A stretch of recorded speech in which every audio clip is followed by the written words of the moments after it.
Napakatigas naman ang ulo nito. Tama na nga siya. Ganun ba yung gagawin natin? Mag-iisipan? Kailangan yun, tama. Kailangan meron po tayong tiyaga.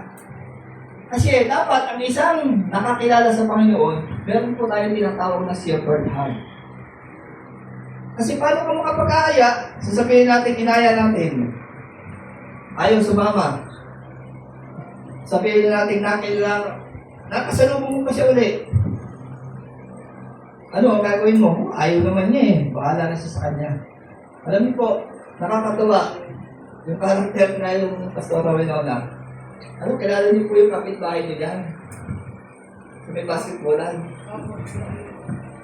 Buhat nung nakatayo ang church. Buhat nung Bible study pa lang tayo ko. Hanggang ngayon, tuwing makikita ni Pastora Winona yun, lagi po niyang inaaya.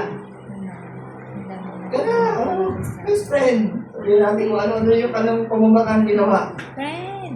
Hindi pa rin po siya nagsasawa. Sa pag-aya. Bakit po?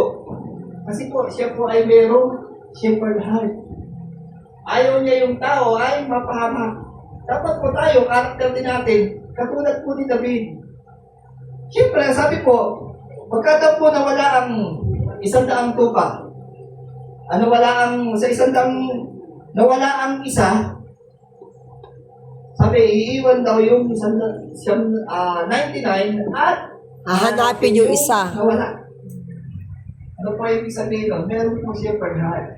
Katulad ni David, pagka yung kanyang ginagamit po sa ibang istorya, pagka daw po nagkaroon ng mananakmal, leon, o lalapa doon sa kanyang mga tupa, ano po, siya po yung lumalaban. Ipinaglalaban niya po, ipinagtatanggol po niya yung kanyang mga tupa para hindi makain ng mga lupo, sabi ron. Tayo po ba? Ano po yung ginagawa natin sa sabihin na natin kapatid natin? Siyempre, masasabi ko po na ito, pinapakit ko po, magkaroon po tayo ng shepherd heart. Ang mga kapatid po natin, kuminsan hindi po, siyempre, masasabi natin,